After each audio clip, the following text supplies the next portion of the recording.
урматтуу мекендештер, мен сиздерге бул видео аркылуу бир-эки оюмду жеткирип койгум келет. Кырдаалга байланыштуу мен кандайдыр бир жардамым тиер деген максатта мына ушул мүнөттөрдөн баштап журналисттик милдеттеримди убактылуу токтоттум.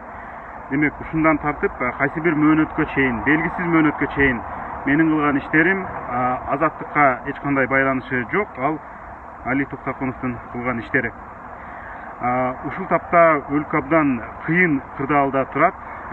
Түнү менен биздин жаштар түрдүү объекттерди кайтарып талатып тонотуп ийбейли деп, андан тышкары дагы башка мындай сактык жумуштарын кылып жатышат. Ошол эле учурда бир топ саясий күчтөр өз амбицияларын тыя албай, өз ара бири-бири менен бирге албай да жатканы белгилүү. Бул кыйынчылыктан чыгуу үчүн биз колубуздан келген жардамды беребиз.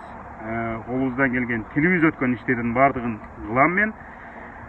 Бир аз мурда эле ушул түнкү окуяларда жаракат алып, оор жаракат алып, ооруканага түшкөн биздин сыймыктуу мекендештер менен жолугуп чыктым. Аларга эмне муктаж, эмне зарылдыгы бар бүт жазып алдым. Аларга коомчулуктун үнүн жеткиздим. Бир аздан кийин алар тууралуу маалыматты бөлүшөм. Андан башка дагы биз өлкөбүздүн тынчтыгы үчүн, бүтүндүгү үчүн эмне иштер зарыл болсо, ошонун баардыгын илгиртпестен аткарганга мен даярмын.